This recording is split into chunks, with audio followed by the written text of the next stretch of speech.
biko Igbo na barrister a na-eluzu case wala barrister ahụ case ka me wele ya ụlọ onye na-arị ego gbaka ebe ụgha ma ndị mmụọ ejide ya eli iwu mmadụ ejide ya eli iwu maka ụlọ eru ebe ahụ narị ego ga-achụ ụgha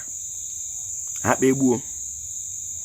o ji ndị mmụọ ụgwọ o metele iwu o metara buru enwere iwu ọfọ n'ogu enwere iwu ala iwu dị iche iche onye kụziri ihe awụ nna anyị ukwu nwanne anyị dede anyị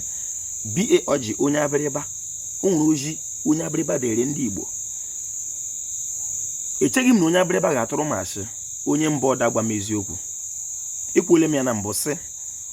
o nwere eziokwu Pọl nwere ikwu dịka mmadụ maka Pọl wụ mmadụ ọ ga-ebu ụzọ gwagoro ya ụmụnna ya tụọrọ anyị nwa asị maka anyị wụ ndị mba ọdọ ya wụrụ na Pọl atụghị asị chaa eziokwu ahụ ọ gwara anyị kwesịkwara ịgwa ya ụmụnna ya Pọl agbaghị ụmụnna ya nọ mgbe ha nwụchara ka ha ga-eri ụwa ọma ha maka na vileji Pọl shi a na-ewe ọkụ na vileji ahụ tren na-agba n'ime ala a na-arụ ụlọ n'elu mmiri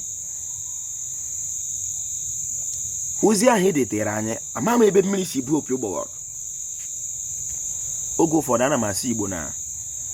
ngakwu gị n'ihu na ihu m sị gị na abịadịghị m ịkọjọ ihe ndị ọcha ji bịa kama na ihe m na-akọwa ụlọ mmadụ ji ya bịa ọ wụrụ na ọ dị m ọ ga-adị ya nwa mma na o nwere nke m ha ji eji maka na Chineke abụghị ọbịa ala Igbo aha m Mkpachukwu Ojiagbọ a na-akpọ m Ojiọfọ abụ m onye olu okoro nke dị na Ọmahịa n'obodo nke Chineke n'okwu bekee. I'm from Olokoro in Umuahia South, local government area of Abia State. Ọ ga-adịrị Igbo la mma Igbo mma n'ụwa ekelere m ọha nweze ekelere m ma ndị nze m ọzọ ekelere m ma ndị dibịa na-agba aja ma ndị na-agba afa ma ndị mgbọrọgwụ ma mkpa akwụkwọ Ojiọfọ shi ihe onye chiri ya zere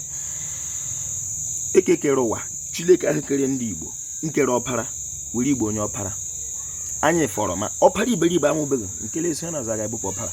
Ojiọfọ kelere Igbo rie nne ọ ga-adịrị Igbo la mma. Isiokwu m n'ụbọchị nke taa bụ bribe.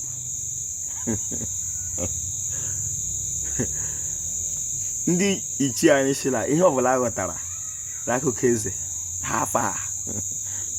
akụkụ ite wọsọ agaba n'ebe etiwe mkpagharị ọgharịrị asị gị wepụ akara ihe ọjọọ ọrụ ga-ewere ịkpọta ụmụnna gị ga-ewere ghara ịlụ ọnwụnwa ka irie nri ma ọ bụ ihe ọbụla nwanne serekwa aka maka ala ịchọ onye ọrụ. Asị m na onye na-arị ego gba aka ebe ụgha ma ndị mmụọ erighị iwu mmadụ erie ya iwu o meele na be nna m na Olu Okoro ọ ga-adịrị Igbo la mma. Ị bụrụ ajọ mmadụ ọ dịghị ihe n'ipụ gị nweta mana o nwere otu ihe na ị ga-enwetali ị gaghị anọrị ndụ ogologo. Ị nwere ike ịgba moto, ị nwere ike ịrụ ụlọ, ị nwere ike ime nka ọzọ wụrụ ma old age lepụ anya ihe ga-eji lawo heavenly age according to ihe Britain gwara iche ike mgbe ọwụ emechi ntụrụ gị ma ọwụla ile emepụta aka ọ ga-adịrị Igbo la mma. Ihe m bịara wire ahịa ekelere m onye ukwu na onye nta erechala m ụlọ akịrị Igbo mmanụ